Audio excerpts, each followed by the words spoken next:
Hey everyone, I want to talk about a really important topic. Let's talk about sustainable travel and how you might be hurting animals or hurting the environment on your travels. It is totally fine to go visit national parks and see wildlife on vacation. When you go to a national park, you're spending money usually in park admission fees, and you're totally supporting wildlife and park conservation through those park fees. What I am starting to see more and more on the news is tourists that are caught feeding wildlife. There was tourists out of Banff National Park caught putting jerky outside of their windows. There are people trying to take selfies with bears, trying to take selfies with elk, and it's just getting out of hand, and it's unfortunately causing animals to be put down. No one wants to cause the death of an animal when they take a selfie with it, because usually when they take a selfie with the animal, that means that they love animals and they want to show everyone else how much they love animals. I'm choosing to have a very wholesome view of this scenario. I'm sure there's some people who just want it for the Instagram fame, but generally people take photos with animals because they really like animals. But if you are actively participating in what could be the death of an animal by taking a photo of it, you have to be held responsible for that. Number one, respecting the safe viewing distance of wildlife. So for example, in a lot of countries and for a lot of more sensitive species, there is an established safe viewing distance to see that animal. In some countries, it might not be very enforced very much. In other countries, it's extremely enforced to the point if someone sees you within that range, you could get arrested.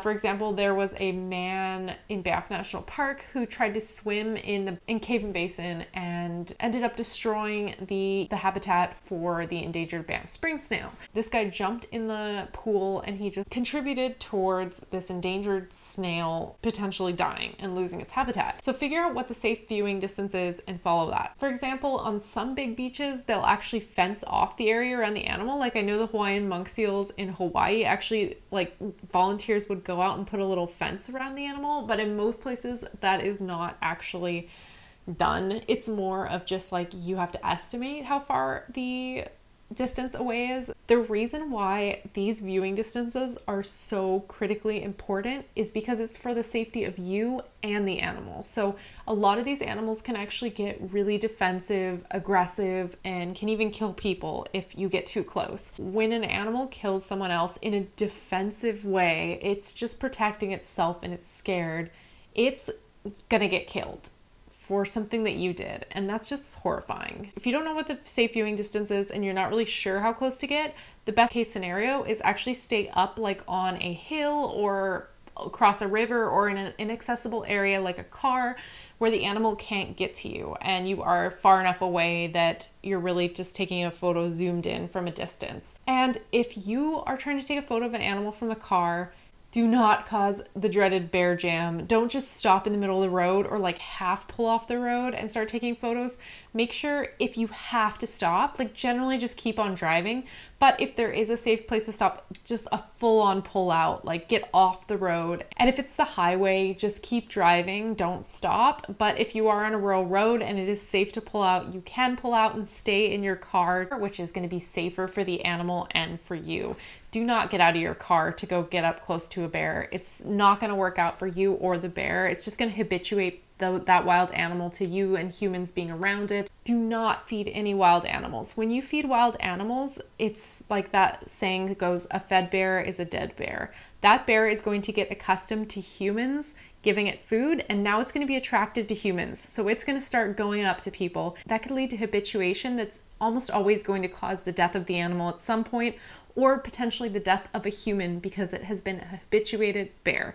So do not feed bears. And if you see any other tourists feeding bears, if it's safe to do so, you can tell them to stop, or you can report it to a park ranger or parks official, because a lot of times there is fines associated with that. And if you can get a license plate or identifying feature, you can pass a fine down to that person, because that's ultimately going to be saving that wild animal. When you are traveling, say no to participation in wildlife exploitation. And so what I mean by that is petting zoos where there's baby tigers. I know a lot of you guys love animals and you really want to hold a baby tiger, for example. But do you ever think about what happens to the baby tiger when it grows up and it can no longer take photos with people, or it starts to get aggressive?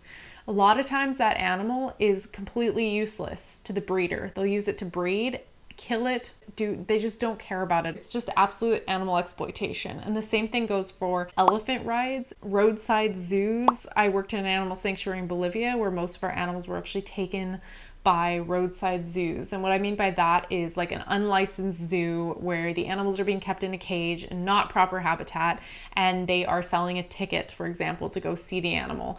If you go to a roadside zoo, I guarantee you, you are going to see in the eyes of that animal that they are not supposed to be there. That's not their natural habitat. You are going to be upset. You're always going to wonder if you supported the abuse of an animal.